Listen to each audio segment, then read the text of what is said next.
A esta hora de la mañana quiero darle la bienvenida a Alberto Acosta Burneo, analista económico, ya está con nosotros aquí en el estudio. Muy buenos días, gracias por acompañarnos. Muy buenos días, un gusto estar con ustedes. Bueno, empecemos de manera general, economista. ¿Cómo proyecta usted el Ecuador va a cerrar este 2020 en materia económica? Bueno, es un año muy complejo, una contracción récord que no hemos vivido en la historia reciente. El Banco Central espera que la economía se contraiga un 9% este año. Y fue una crisis provocada inicialmente por una restricción en la producción. Se contrae la producción por las cuarentenas y eso lleva a una pérdida de empleos, una disminución en la capacidad de consumo y en consecuencia cae el consumo fuertemente. Este momento, afortunadamente, ya las cosas están mejorando conforme se va abriendo la economía, también comienza a recuperarse, estamos en una etapa de recuperación. Sin embargo, esa recuperación tiene una característica, es una recuperación muy lenta. Para el próximo año la perspectiva es de un crecimiento de apenas 3%, es decir, caemos este año 9% y recuperamos apenas un 3%. Tenemos todavía un largo camino por recorrer, es probable que nos tome de 2 a 3 años volver a lo que fuimos en 2019. Entonces los desafíos son muy grandes para una economía en donde había una destrucción muy fuerte de empleos, 620,000 empleos menos que el año anterior y un incremento de la pobreza también significativo. Pero, ¿y esos dos indicadores? ¿Cómo pudieran mejorar en el 2021 o mantenerse quizás? No quiero preguntar empeorar, pero ¿cómo pudieran fluctuar para el próximo año? La tendencia el próximo año va a ser la mejoría. Estamos, conforme se van abriendo las actividades productivas, claro, todo depende de qué pase con el virus. Si tenemos que encerrarnos nuevamente, las cosas se van a agravar. Pero mientras podamos tener actividad relativamente normal, con todas las medidas de bioseguridad, gradualmente las cosas van a ir mejorando. Lo que tenemos que estar muy claros es que el proceso de recuperación es lento porque hay algunos desafíos pendientes. El primero es que todas esas actividades productivas durante el tiempo que estuvieron cerrados en cuarentena perdieron capital de trabajo y tienen que recuperar ese capital de trabajo. Segundo, hay el desafío de conseguir financiamiento. Y tercero, está el adaptarse a las nuevas necesidades de los clientes. Eso no es inmediato.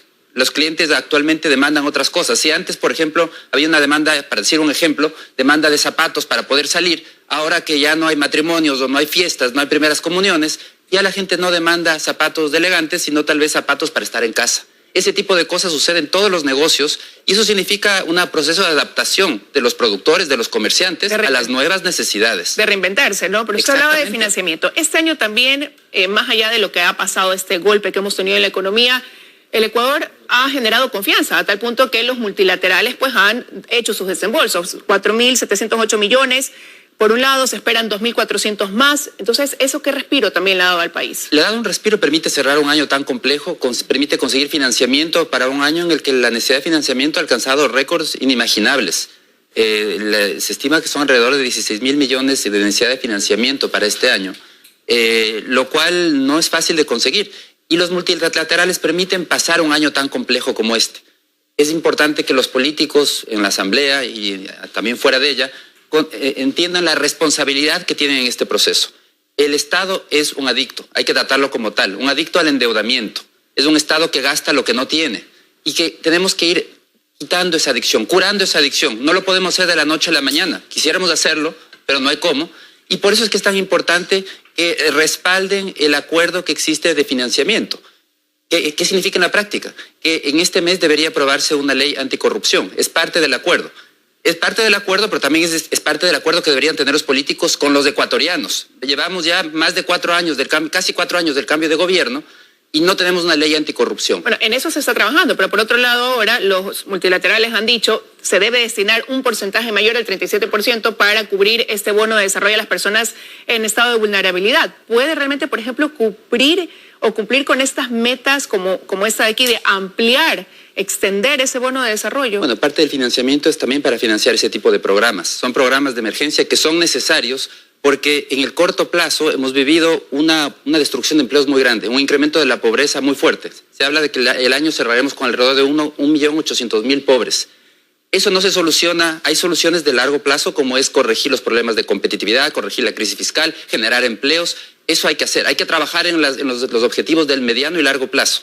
Pero mientras tanto, esos resultados no se ven inmediatos. No es que el día de mañana ya van los empleos a florecer. Eso va a tomar tiempo y por eso es que hay que tomar esas medidas paliativas temporales.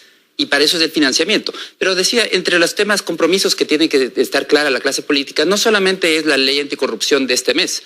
En enero hay otro compromiso importante, una reforma a la ley monetaria y financiera, que fue rechazada, ya fue parte del primer acuerdo con el Fondo Monetario y fue rechazada por la Asamblea. Vamos a ver cómo reaccionan en esta ocasión los políticos, si van a volver a rechazar esa ley o no, porque si la rechazan, van a echar abajo todo el programa de financiamiento. Entonces yo creo que estamos en un entorno con muchísimo riesgo, las elecciones que pueden marcar un cambio radical en el rumbo, pueden marcar el principio del el retorno hacia un populismo económico. Tenemos las leyes que deben ser aprobadas que pueden marcar el fin de los programas de financiamiento y el apoyo de los multilaterales. Y sin ese financiamiento va a ser mucho más difícil para el Ecuador tomar medidas correctivas graduales. Va a tener que tomar medidas muy drásticas o irse directamente hacia el populismo de financiar todo con dinero electrónico. Un populismo que podría poner en riesgo el proceso o el sistema de dolarización. Definitivamente, y el riesgo en los bolsillos de los ecuatorianos. Recordemos lo que era el sucre, tal vez para los más jóvenes que nunca lo vivieron, hay que recordarles lo que era una moneda que se imprimía en grandes cantidades. ¿Y por qué imprimían tantos sucres? Porque los políticos tienen una tendencia a ser gastadores. Lamentablemente se miden por cuánto gastan. El que más gasta es el más querido. El austero es el odiado. Y entonces lo que sucede es que para financiar ese gasto imprimían dinero aceleradamente y eso al final del día es una manera de financiar el déficit fiscal vía impuesto a inflación. Aumentaban los precios, el poder de compra de los salarios caía aceleradamente, cada mes alcanzaba para menos los ingresos y eso es a lo que no podemos volver. Ese es el gran riesgo que tenemos en este momento, porque además eso implicaría el fin de la dolarización. Ahora, lo cierto es que usted dice, bueno, este año ya como que está pasado, hemos tenido este financiamiento, pero un financiamiento que no alcanza. Hay reclamos por parte de los municipios con deuda, una deuda, no se cubre lo que se les tiene que dar, prefecturas también, ciertos sectores de la salud todavía, el IFA también demandando el que se cubra lo correspondiente. ¿Qué hacer con todo esto que igual, pese a que ingresa dinero, no alcanza para cubrir todo? Es que hay que estar muy claros, no podemos vivir del tarjeteo. La Mastercard no funciona, ese es un concepto que no existe y es la realidad. El Ecuador tiene que entender que este financiamiento es para hacer las tareas, no para seguir gastando, es para hacer las tareas de poner en orden las cuentas fiscales. Entonces el tema de fondo es cómo corregimos la crisis fiscal y ahí tenemos que aplicar 3 factores. El primero, priorizar gastos. Tenemos un Estado que todavía sigue gastando en todo. El que gasta en todo no le alcanza para nada. Tiene que priorizar. ¿En qué priorizar? En el ciudadano. Salud, educación, seguridad. Eso es prioritario. Todo lo demás no es prioritario. Debe o eliminarse o reducirse significativamente. Es como hace una familia. Una familia no puede gastar en todo. Si quiere gastar en lo verdaderamente importante, prioriza en lo que realmente le importa. Segundo, necesitamos calidad en el gasto. Vemos a diario los reportajes de todas estas obras sobredimensionadas que se construyeron, que seguimos pagando las deudas de esas obras. Eso es desperdicio de recursos. Y tercero, transparencia. El gasto público lamentablemente sigue plagado de corrupción. Por eso es que necesitamos una ley anticorrupción. Necesitamos una reforma a la ley de compras públicas. Todavía hay esos mecanismos de compra a dedo para repartirse entre compadres el dinero del fisco. Eso es lo que se tiene que cambiar. Ahora, definitivamente, por ahora hemos tenido este apoyo. ¿Pero qué va a pasar en el 2021? ¿Vamos a seguir contando con el financiamiento de multilaterales que siguen confiando en el país o vamos a tener que volver la mirada a otro tipo de socios, como por ejemplo recurrir a endeudamiento quizás con China, que durante mucho tiempo ha sido un socio estratégico en ese sentido para el país? El problema es que las opciones de financiamiento son cada vez más reducidas. El Ecuador, al financiamiento con China, por ejemplo, que ha intentado este gobierno durante todo el año conseguir un financiamiento de 2.400 millones, no se ha concretado porque ya no tenemos crudo que vender, porque el financiamiento con China se realiza atado a ventas de crudo. Y el crudo ya está comprometido en una gran magnitud, ya no existe qué más vender. Entonces, realmente no es un tema de decidir me financio con este o con este otro. Más bien la definición es, si es que queremos salir de la senda de la corrección fiscal, de poner en orden la casa, tendremos que entrar en la senda del populismo, de simplemente financiar vía emisión de dinero, y que de esa manera los que paguen sean los ciudadanos. Y los que pagan la emisión de dinero son generalmente los más pobres, porque son los que no pueden defenderse de la inflación. Entonces, la alternativa realmente va por ahí y el desafío yo creo que ojalá que en las próximas elecciones escojamos la senda de poner en orden responsablemente la casa, de poner en orden las cuentas fiscales. La crisis fiscal no la podemos seguir posponiendo, que es lo lamentable. Ya desde el primer día de gobierno de Moreno se reconoció que la mesa no estaba servida y los correctivos fueron escasos. Es urgente poner en orden porque ya no podemos seguir viviendo del tarjeteo. Bueno, ahí la responsabilidad como electores de informarnos cuáles son los planes del gobierno y analizarlos bien para escoger sin duda la mejor opción. Quiero agradecerle que haya estado con nosotros esta mañana, economista. Muchísimas gracias, siempre es un gusto. Gracias a usted. Con esto de aquí, bueno, ya estamos despidiendo los desayunos de 24 horas, pero no quiero hacerlo sin antes saludar a Quito, la capital del país, por sus 486 años de fundación.